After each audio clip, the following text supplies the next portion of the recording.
Can you guys see my screen? Yeah. Okay, cool. Sounds good. So yeah, hi everyone. Welcome to this month's Hoodies community call in June. So for folks who don't know me, I'm Ethan. I'm the Apache Hoodie committer. So to quickly go over like today's agenda, so we have quite a few talks. So first, I will give like updates for the Hoodie community. And then our latest release, 11.1 release. And then we have two speakers today to talk about their experience using Hoodie. So first, Vinosri from Uber will talk about the incremental ETL. And Marian from Bazaar, then we'll talk about experience using EMR on EKS for Hoodie in their production environment. Then we'll open up the floor for questions. So let's get started. So, so first, the committee updates. We've seen quite a few engagement from the community from last month. So as you can see here, we have like around 170 active pull requests ongoing, and then we're also having more active issues. So we are helping users to get to the new release, the 0.11. And from these months, we see like more than 80 contributors push like more than 90 commits to the master. And there are also a lot of developments from the community to all of the branches. So we've seen like an increasing engagement from all the developers. Also, there are more interest in both the Spark and Flink. We see quite a few Flink fixes going in as well. So from the last month, we patched all of the fixes to the new release, the 0.11.1 minor release. So we fixed quite a few bugs and also improved the performance. So let's go on. So some also green news. So we passed 2,000 Slack users for our Hoodie channel. That's quite a milestone. And we also passed 3,200 GitHub stars. So this seeing like a great trending for our project. And yeah, as I mentioned, we have like 86 contributors to the PRs landed this month. And we have one more RFC, the improving the medicine class design and simplify the conflicts. So we hope these can actually improve the usability and the configurability for Hoodie. And this should go into the next major release, the 0.12. So next, let me give, yeah, before I give like updates on 0.11.1, so as usual, here are the useful links for newcomers of Hoodie. We have like all these docs in the hoodie.apache.org. And if you are more interested in the technical side of the Hoodie and the internals, here are the wikis and RFCs you can look at. And then you can also follow our GitHub, the Twitter handle Apache Hoodie for any news. And we have our mailing list as well, the dev@hoodie.apache.org. So if you have any questions or you want to resolve any issues of using Hoodie, you can join our Slack channel as mentioned here. Cool. So let me quickly give an update on the newly released 0.11.1. So this is like a minor release. The main purpose of this release is to improve the performance and fix any stability and bugs from our last major release, 0.11.0. So this release comes out after like around 1.5 months after the major release. So we have resolved the more than 100 issues as a community as a whole. So pretty good achievement. So here are some of the release highlights. So we observed that there's some performance regression in 0.11.0, particularly around the partition pruning in Spark and Spark SQL query caching, etc. So in this minor release, we have fixed all of these, and we have used the TPCD as a benchmark to make sure that performance regression is actually removed. So the performance are par with the previous 10.1 release. Another update is around the key generator. So we see that from the user reports, there are confusions around the key generator in Spark SQL because previously it's different from the default behavior of the data source writers in Spark. So that causes some confusion and also like errors in production pipelines. So in this minor release, we actually fixed this behavior. So we aligned the key generator across Spark SQL and data source writers. Besides that, we also fixed a lot of bugs across different areas, spanning across table config, table services, metadata table, Flink support, etc. So you can read more about this release in the following links. So including the raw release notes of all of the fixed issues. So I encourage the users to give it a try. So next, so I hand over to Vinod G from Uber to talk about the incremental ETL. So over to you, Vinod. Yeah, thanks, Ethan. Do you want me to present or you would be presenting? Yeah, let me hand over the presenter to you. Thank you.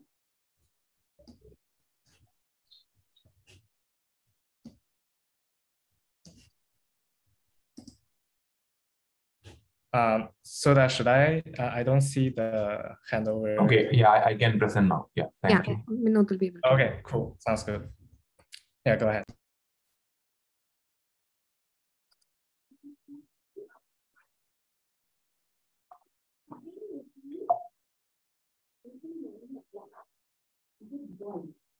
Okay, yeah. You guys can see my screen, right? Yes. Okay, cool. Thank you. So yeah, I'm going to talk about incremental ETL today and the experiences building the incremental ETL in Uber. I don't know why this animation is coming. Yeah, okay. So I'm going to talk about the background and motivation of why we built this in Uber and the architecture of that, followed by the Delta Streamer feature highlights. Then I'll do a deep dive on the joins, reads, and writes, how we perform it for the incremental ETL. And I'll talk about a use case which is used using this incremental ETL model and solving how we solve the data-driven data problem and ETL load strategies. And I'll end with the performance improvements. The batch processes are very slow and inefficient. As you can see in this diagram, whenever we ingest data from Kafka or any streams, we use Apache Hudi for ingestion. When we do that, we actually process only the delta. Every time we read from Kafka or other sources, we only read what is the new data, what is the delta, and we update that using the observe primitive into the raw tables. But when you actually process the data in the batch processing using Hive or Spark, we actually recompute every 6 to 8 hours all the data with a T-N logic, where we process either the last 1 week of data or 1 month of data based on how accurate we want to be on the data completeness. So that since if it is a partition table, if you are loading a partition table, we have to recompute, do a full scan, and then recompute every few hours. And that is not efficient. And in cases where the later ring data is like 6 months old or like or 3 months old, those data will never be processed within the window we are processing every time, and we'll actually have data quality issues as well. To address data quality issues and to increase the latency, we actually started investing in the incremental ETL model. I'm going to talk about what I mean by incremental ETL processing. So there are stream processing and there is batch processing. It is a layer in between. So where we can achieve latencies of less than an hour using two Hudi primitives. One is the incremental pull. So we avoid costly full scans, and we with the Hudi checkpoint and Hudi timeline, we exactly know what is the new data, and we just process that, which will enable us to ingest only the faster flow of data between one stage to the next stage. Similarly, we use the upsert primitive where we use the Hudi indexes to do upserts, so that only the Parquet files which has the key, the record key, those gets updated, and the rest are not updated. So and in some cases we use merge on read, which will reduce the write amplification problem as well. So here I'm going to highlight the difference between the big batch process versus incremental process. For the big batch process, we read all the input, and we compute all the output, and we rewrite all the output. Which is a traditional model where when you compute all the output, you actually, when you join like 15 different data sets to compute your metrics, you have to do a full scan of all the partitions within all the tables, which is very costly and it takes hours. Some of the expensive pipelines takes even 8 to 9 hours to complete. Those expensive pipelines, when we convert it to incremental processing, we process only the delta. So we know what is the new data, what got changed, and we update that only that. In case of, let me give you an example of dimensional table, like dim driver, where there are like more than 100 million drivers, out of which only like few drivers will update their data or profile, those kind of things every day. And when you want to reprocess that, instead of reading and writing 100 million records every time you load the data, you update only the data which got updated, which is 1 million, and we avoid the huge cost of write amplification. The architecture goes like this. When you have incoming events changes from a stream, using Hudi primitives, we use upsert, so that, and we read only, when you read from Kafka, we read only the changed data, and we update the raw data tables. Since the raw data tables are like Hudi tables, which has a Hudi timeline, you exactly know what got changed at what point in time. And with the Delta Schemer's checkpoint feature, we can track what is the last time I read this table, and so that we can actually read from where we left off with a high watermark. Using that, we can do an incremental pull on the main table, which has the record key, and we actually do joins with both dimensional and fact tables to compute the metrics. Here in our use case, we have used Spark SQL because most of our data engineers are comfortable with SQL, since they were migrating from Hive SQL to Spark SQL. It is easier. But in some advanced cases like Uber Eats pipeline, we have also used other Java transformations to transform the data. For this, we have contributed a SQL-based transformer and other transformers which are not available initially with Hudi. Once we add all these features, then the table which we write is also a Hudi table, which is going to have the updates in the for which we'll actually do upsert based on the table type, whether we'll do upsert or insert override. But the table which we are creating is also a Hudi table, so it has the Hudi timeline. So we are passing the incremental model to the downstream users. So the downstream users will also use this same time tracking method to actually track what got changed, and they can do a incremental modeling of their pipelines as well. So Delta Schemer, a lot of community members already know about Delta Schemer, but I'm going to highlight what are the features we use for our incremental ETL model. So we actually switch sources depending on the use case. And there are multiple sources available like Kafka, Parquet, incremental source, and Spark SQL source. For an incremental model, if you're reading from a Hudi table, we use the Hudi incremental source. But whenever to fix a data quality issue, if you want to do a full load of that, in that case, we actually switch the source to Spark SQL source and do a full read on the dates for which we need to do a backfill, and we use a Spark SQL. If you want to lower the latency, in some cases, we have also skipped the Hudi raw data table and directly tapped into Kafka so that our latencies will be higher. So latencies will be lower. Similarly, for transformers, we heavily use Spark SQL transformer, but in advanced use cases, we have also used custom transformers and chain transformers, those kind of transformers as well. It's a pluggable system, so you can actually write your own transformer. All you have to do is implement a transformer interface. Then you can pretty much write your own custom transformation logic. And we use the Hudi pre-commit validators to validate the data before we write the data. So that this is very important to ensure the data quality. For example, in some cases, to check for not nulls and other things, we actually have a declarative way of writing the test. Based on the test, it will convert into Spark SQL queries and it will be passed into the data streamer so that you actually prevent bad data entering into the production.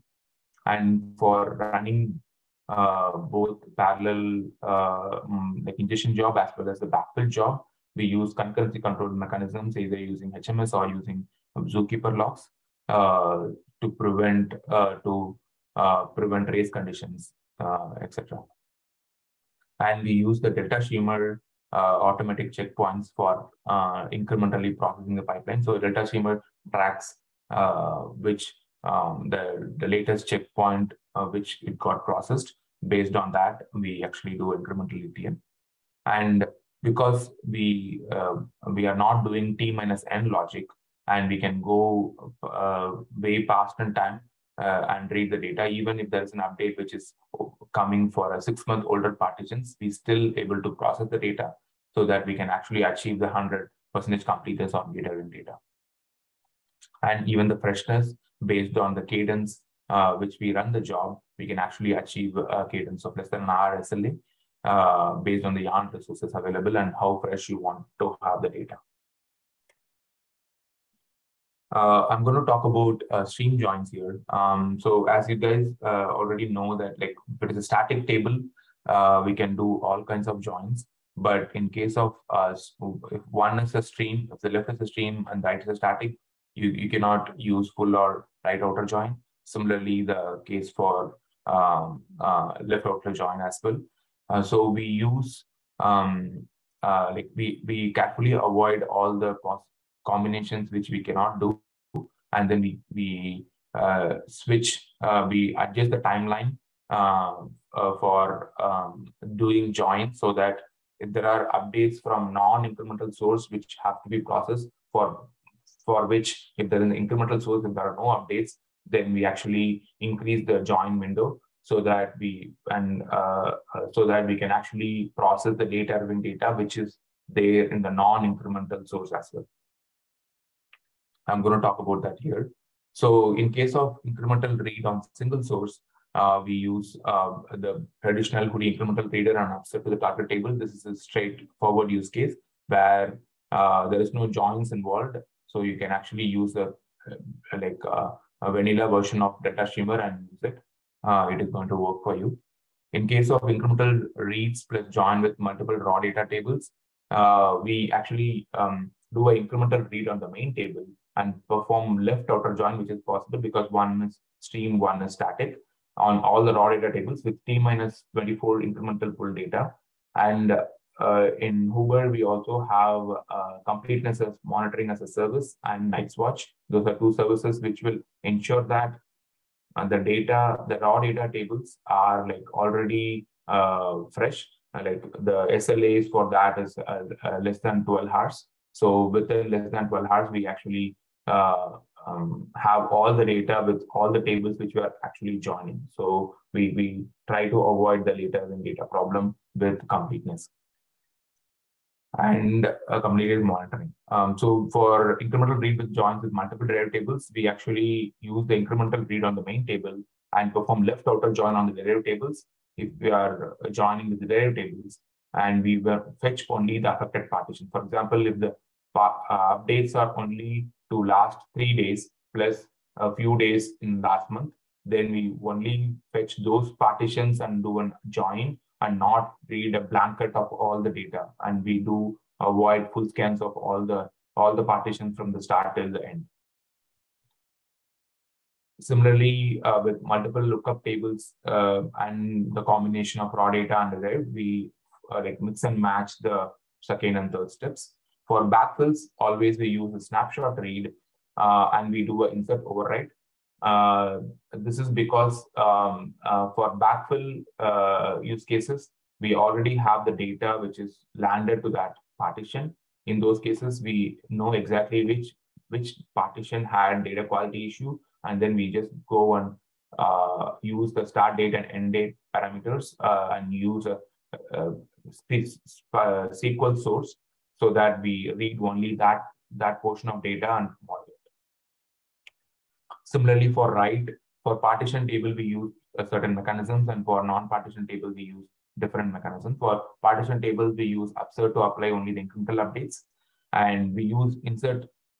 In case of backfill, we always use insert override to update all the affected partitions because we don't know exactly which row we need to update, and that's the reason we use insert override. And in case of deletes, for example, there are some deleted drivers and deleted rows.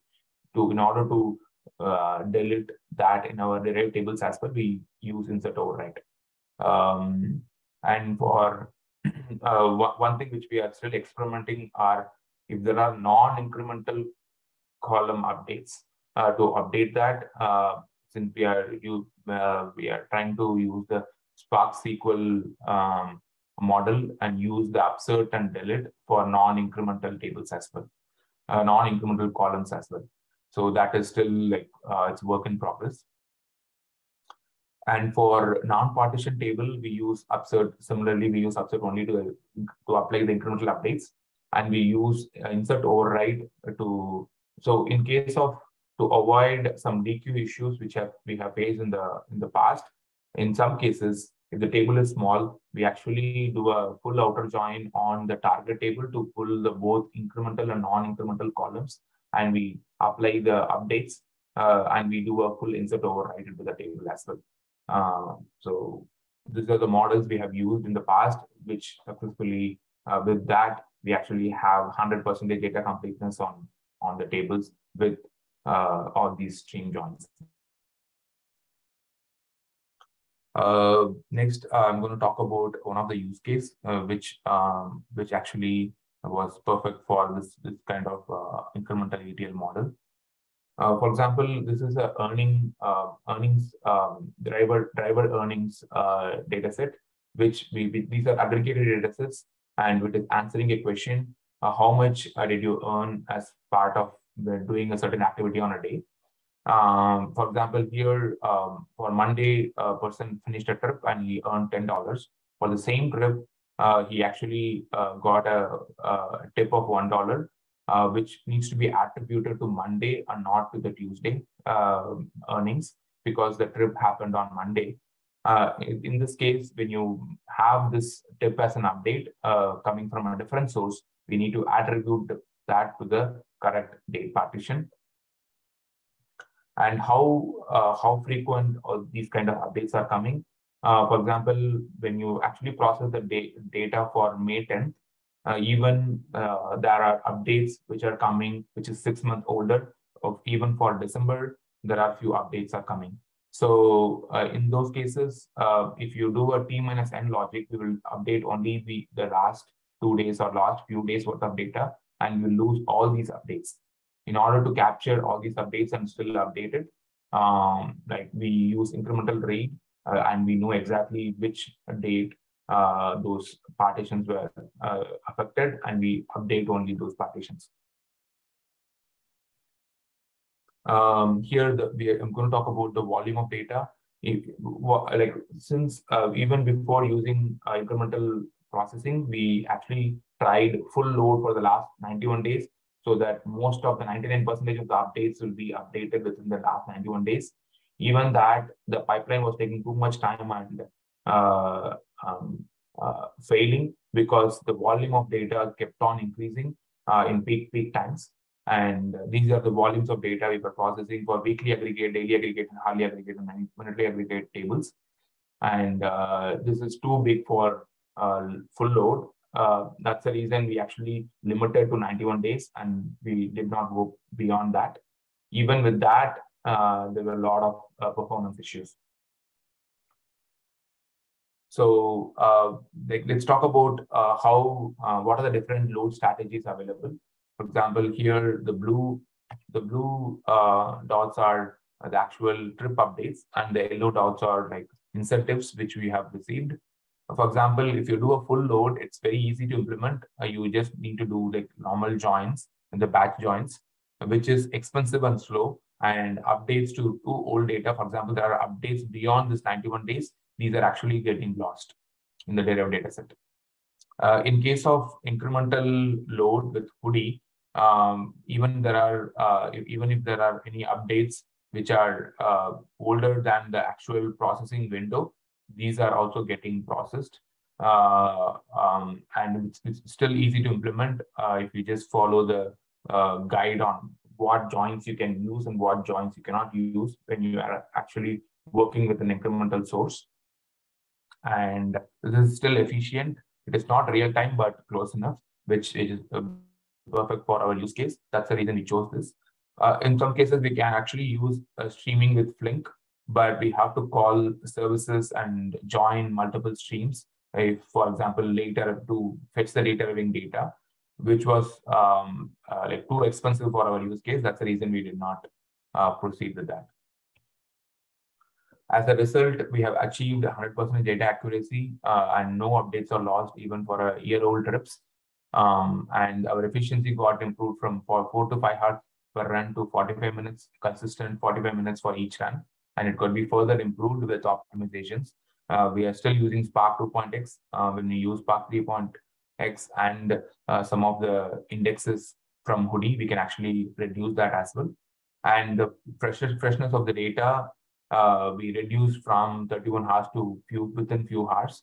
And we are still working to reduce the latency of that. And overall, as a byproduct, since we are only processing incremental updates, all the ETLs are actually 50% cheaper than the old school batch pipelines. Here is the comparison of that. With respect to vCores, memory, and cost, there is a huge saving based on each and every pipeline, how aggressive we do on the incremental and how frequent we were running the batch pipelines as well. This is for a dimension table, this is for a fact table. As you can see, we have around 300% cost savings on the dimensional table. The DIM driver use cases, which I have talked about earlier. Similarly, for batch fact tables, we have also significant benefits, and we also have the time benefit of the latency benefit of 95%. Right now, we have like around hundreds of pipelines the critical pipelines are running using this incremental model, and we are planning to expand more use cases as well. Thank you. I don't know whether we have any questions now or later. Yeah, we can take questions now. Yeah, thank you, Vinos, for sharing this work. It's amazing work for enabling the incremental processing capabilities. Yeah, we can have like 2 minutes for questions. So before more questions come in, I have one. So could you share more experience about like how users feel about this incremental framework? Do they feel like it's very easy to use? It's a mixed feeling. So right now we focus only on a closed set of users for which initially the problem they had was in case of raw table, there is only one source, and like you are updating the one table, which is one-to-one mapping, which is easier to implement. In case of a model table, there are like almost 15 to 20 different sources you have. And when you're processing only one table incrementally and not the other tables incrementally, then all sorts of data quality issues were arising. That was the use that initially we have to give some runbooks for them so that you can do like a full outer join on a stream and a non-stream sources. Once those runbooks are actually provided, then it becomes easier. But initially, those were the problems when they are joining incremental and non-incremental, and they were facing issues on non-incremental columns. For example, there are some record IDs which are coming from the incremental source, but there are some updates which are happening to non-incremental source for which the incremental source don't have the updates. In those cases, how to process those updates. So for those, once we have a clear mechanism of how we can have some templates on how we can do this, then it becomes easier. But until then, it was difficult for them to write incremental pipeline, because this is not writing a batch pipeline, because they exactly do a full scan and then they know exactly what partitions got updated, and that is expensive. But here we are trying to improve the efficiency.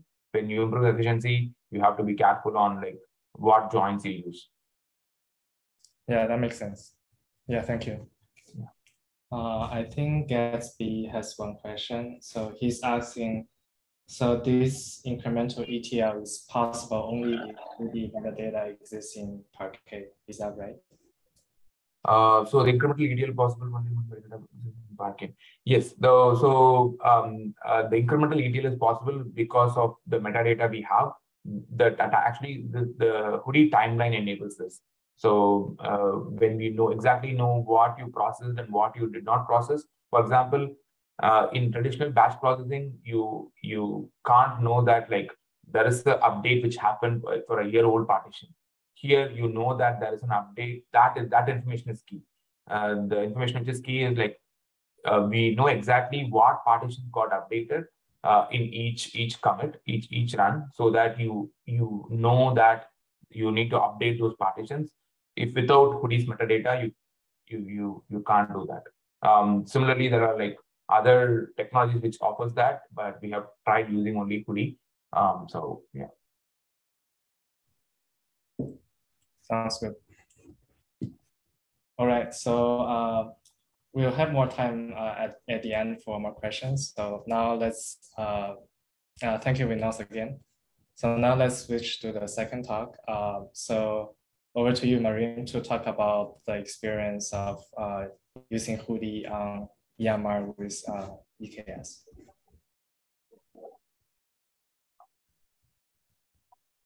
I'm trying to share my screen. Can you please allow me stuff?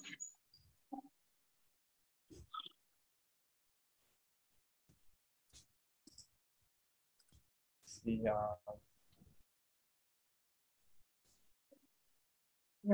So allow me. Yeah, I need to. Okay. Let me make her host. Thank you.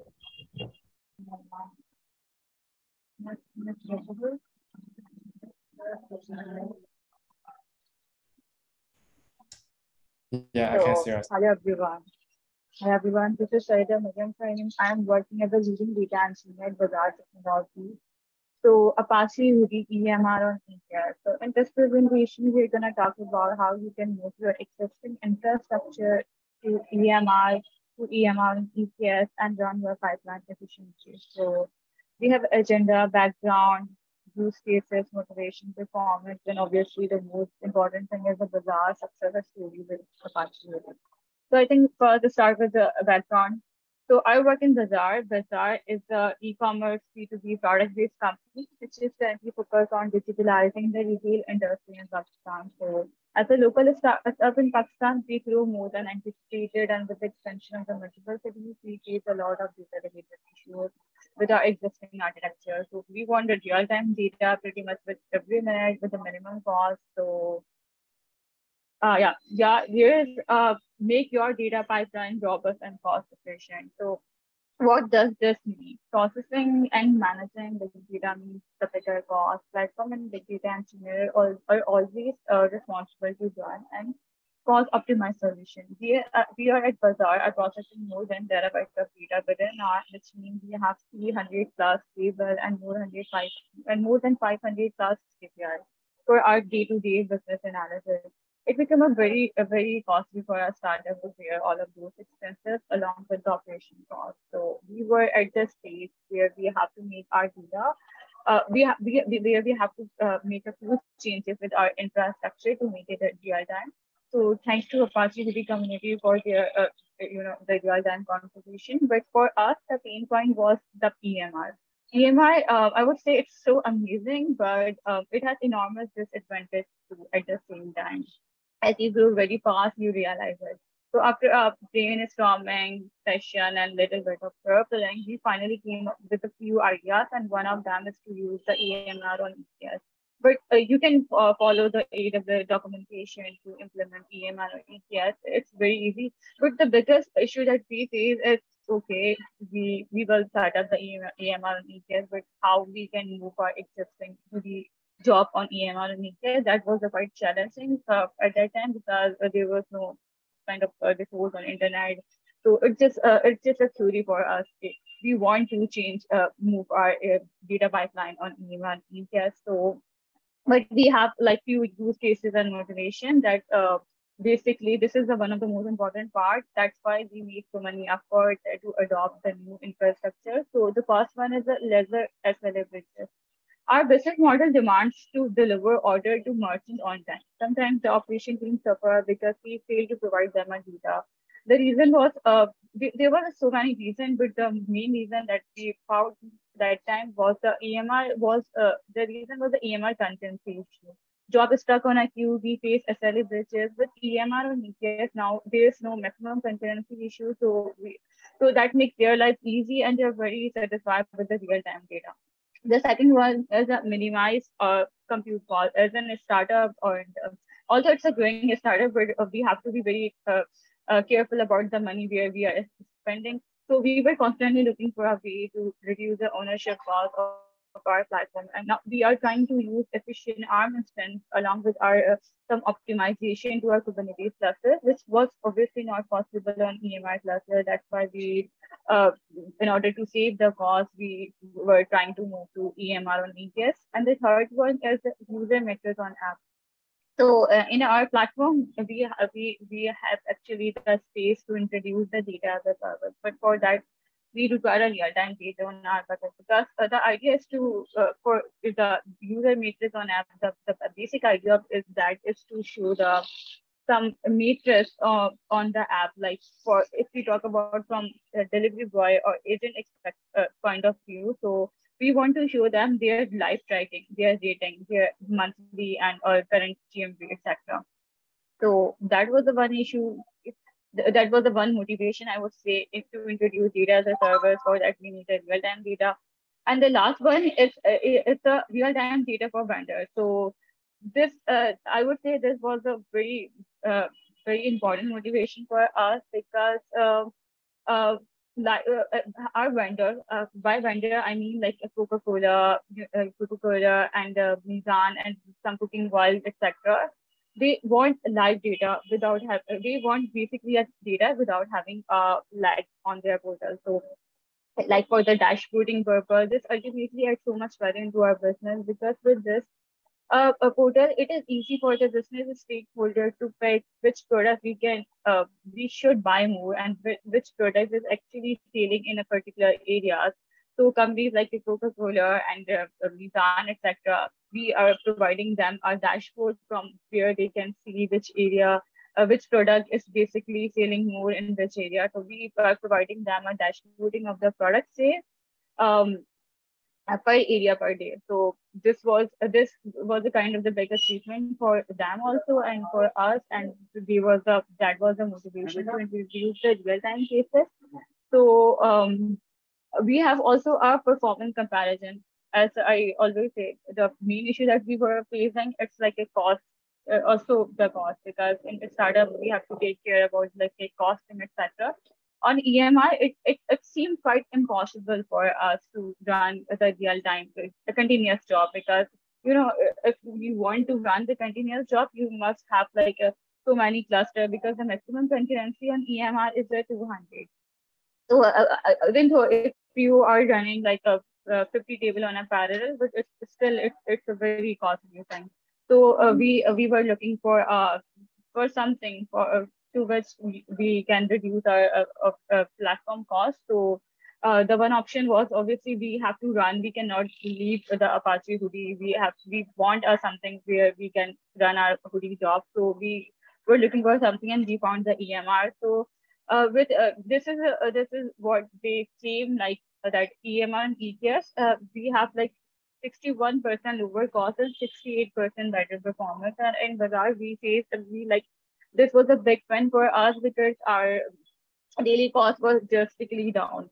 And yeah, the one of the most important thing is like a Bazaar success story with Apache Hudi, because yeah, big data platform migration from EMR to EMR on ETS. If I talk about our old architecture with EMR, so Bazaar is a startup that grew very drastically than anyone could imagine, with expansion and growth the nationwide and international. Our analysis analysis affects so much because we don't have a platform where we can do the proper D2D analysis. Previously, we have a data warehouse, but that doesn't meet our requirement, because all the team and the warehouses want real-time data. So real-time data warehouse, it doesn't make any sense. So we move our strategy to the data meshes and data lake. From where we can access the real-time data, because all the operations team and order delivery team all on the ground, they want real-time data.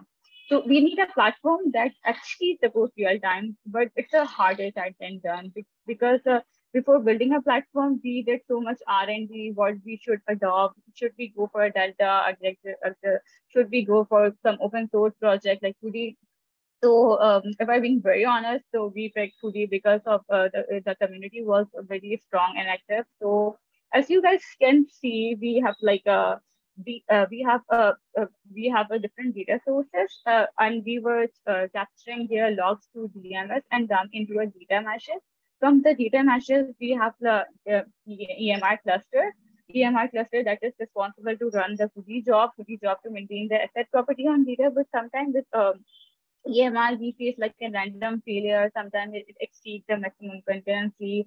In Spark job optimization cluster are not available on EMR, and it's a very biggest advantage of EMR. That and SLA bridges we face most of the time, random failure, the job is stuck in queue. So all of these things become a very, very painful for us. And again, that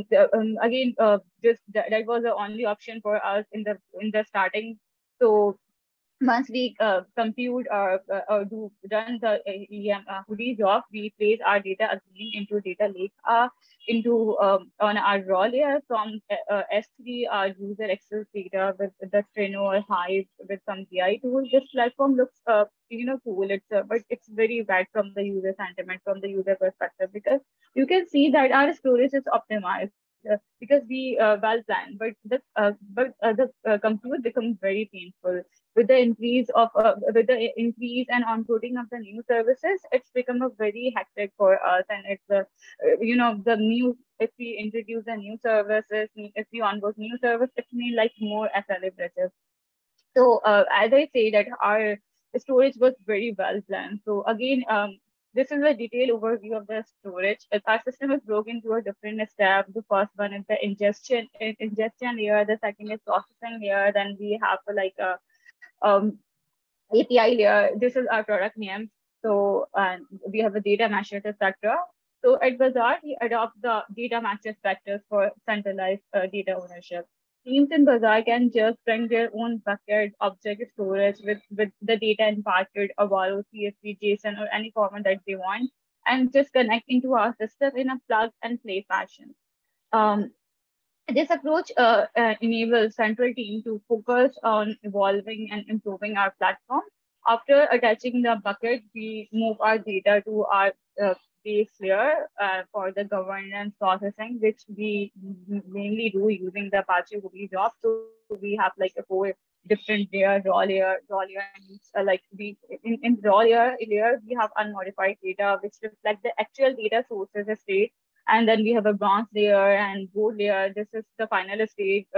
You can say our data life cycle where we created data products which are consumed by the bank user. Then we have like a processing layer. This layer, I would say, it's a super abstract because most of the time people creating the pipeline don't know if the backend data will be real time or batch time. This is achieved by using running batch Hoodie streamer, which read data from the bucket, Kafka topic, or maintain merge on read table. Our processing framework is Apache Spark, which really works very well for us. Then we have some service layer, and the most important layer is like query layer. In query layer, we or all the data was reside in a data bucket, so we need some sort of the query engine to retrieve. So we use Trello.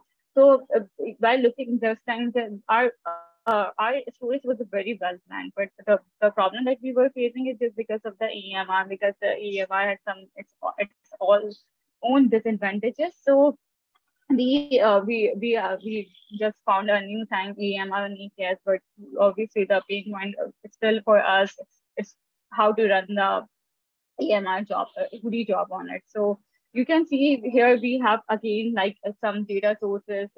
We have some on-premises data sources, some external data sources. We are capturing the log using the DMS, and the DMS plays all the data into data matches. Then we have actually the one EKS cluster, our existing EKS cluster. We follow the AWS documentation and all that setup. But for Hoodie, it was quite challenging for us how to run the Hoodie job with EMR and EKS. Initially, we thought, no, this is a fail idea. This is not going to work, and we have no resources. How should we proceed? But after a week of effort and after a week of effort, we were successfully able to run the Apache Hoodie job on EMR and EKS, and with a continuous flag. So again, when this job run, it plays data into our data lakes. From data lake, we have a Trino engine. Last time we have just one data source, that is Superset. Now we have a different data source, Pinode, because data as a service. We are also providing our real-time data on some internal web portals, and we are also providing our real-time data on the Superset. Not for obviously not for everyone. Not everyone is accessible. Not everyone has access to retrieve the real-time data, but for the some users who actually need it. Now, yeah, because okay, we run all the Hoodie job with EMR and EKS, but there's something that what's the reason why we shift and what was the big win for us. So it's also you can say the EMI issues and the EMI issues and the EMR and EKS achievement for us. So first one is the concurrency issue. As I said that we have come with a strategy to save the cost and do the parallel execution, with the maximum EMI concurrency was the 200, which means it seemed possible to process the large enough data with the required SL in a single cluster. But when we have wanted more concurrency, a possible solution that makes sense to us is to just use a separate cluster for each domain. However, the maintenance of each cluster was required, which multiply as we created the multiple cluster. Perhaps the time the maintenance cost was also variable, but what about the scaling and the changing instance type? The fact is that most of the AWS instances are actually not compatible with the Spark job. The foremost instance important instance for use for the Spark and the Hoodie is to find the memory optimized instance that was very hard on EMR. And the second is insufficient EMR auto scaling. So we all know that AWS EMR auto scaling sucks because it didn't work for most of the time, and it also disturbs our SLA. It takes more than a usual time to up, and since the auto scaling process takes a very long time on EMR, so it's pretty obvious that our SLA violate all the time. So are the analysts and all the required stakeholders, they suffer because of the data. On the other hand, if we talk about the EKS, we have a kind of the freedom to use pretty much all the instance. We did some trial and error stuff, and we found an instance that worked very well with with Hudi jobs. So, and on the other hand, on EKS, we have like a flexibility or option to use the carpenter. If your auto scaling is not working properly, okay, just go and use the carpenter. And another advantage I would say with EMR and EKS, our compute resources can be shared between like Apache Spark application and other Kubernetes application. Resources are allocated to move on demand to eliminate the over provisioning and underutilization of the resources, enable for the low cost as you only pay for the resources you use. So an expensive real-time pipeline, that was the most important point for us, that we want to run the Hudi job on something that costs us less on a continuous fashion. So and the another advantage, I would say the when it's like a monitoring and observability with Kubernetes. It has been a launch with S3 persistent. Therefore, the historical data available after the cluster termination. Also, in EMR scenario, the monitoring solution had some caveat regarding the workflow complexity and created friction between the team because lack of the standardization. But with the Kubernetes solution, our platform team at Bazaar provide an opinionated workflow that helps to easily add Prometheus compatibility with Matrix and visualization using dashboard. So this is I would say this is like a journey for for us at Bazaar, that how we use the Hudi on EMR and how from the batch processing and how we move from the real-time system with actually saving our costs. This was a kind of very difficult thing, but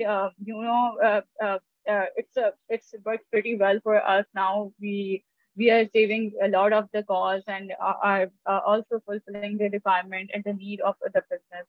So that's all. If you have any questions, so feel free to ask. Yeah, thank you, Armin, for sharing your experience using Hudi with EMR on EKS. Cool. So I see one question from Gaspar. So he's asking, what is the max 200 limit on EMR? I guess this is around the concurrency control. Basically, in EMR, you can run maximum 200 jobs in a parallel. And they actually claim the 200 jobs, but in a real requirement, you can only run like 25 jobs in a parallel. If you try to run more than a 25 job, it's very costly, and the for performance wise, it's very bad.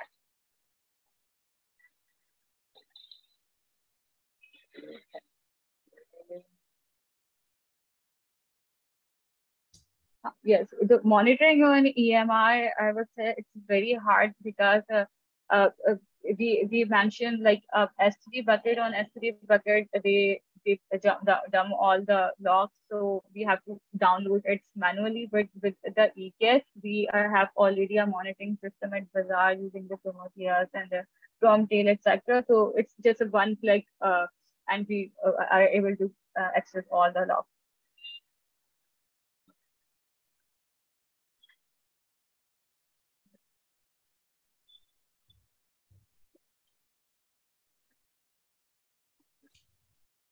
I have one more question. So regarding the auto scaling, you mentioned some solutions. So is that using some resource monitoring as well to upscale and downscale the For example, the instances used. I don't understand her. Can you hear me?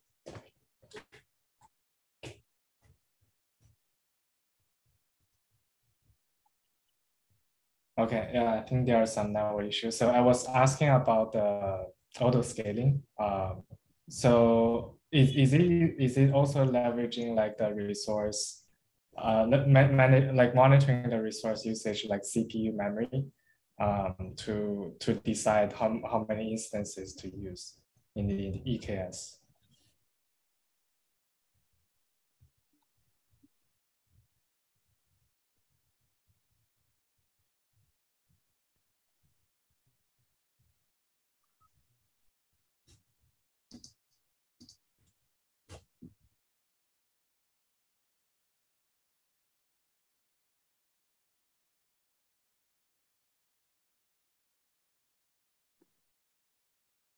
I think there is some network issue or something. Yeah, it looked like that. All right. I guess we can take it up offline, maybe, like we're already past. Yes, sounds good. Sorry, I think I lost on the mic. You were asking something. Yeah, sorry. Okay, I think there are some network issues. So I was asking about the auto scaling. So is it using some resource usage monitoring, for example, monitoring the CPU and memory usage for deciding how many instances are actually should be used? Yeah. Basically, right now we are looking all of this thing with our Grafana UI, but for auto scaling is still it's a very bad for before once we start, but then we move to AWS Carpenter. So AWS Carpenter is basically responsible if your job needs resource, it's basically allocated. So that's why the auto scaling it's good right now. Got it. Thank you. Thank you again for sharing. So we are out of time. Thank you for joining the community call this time. Have a good one. Bye. Thank you.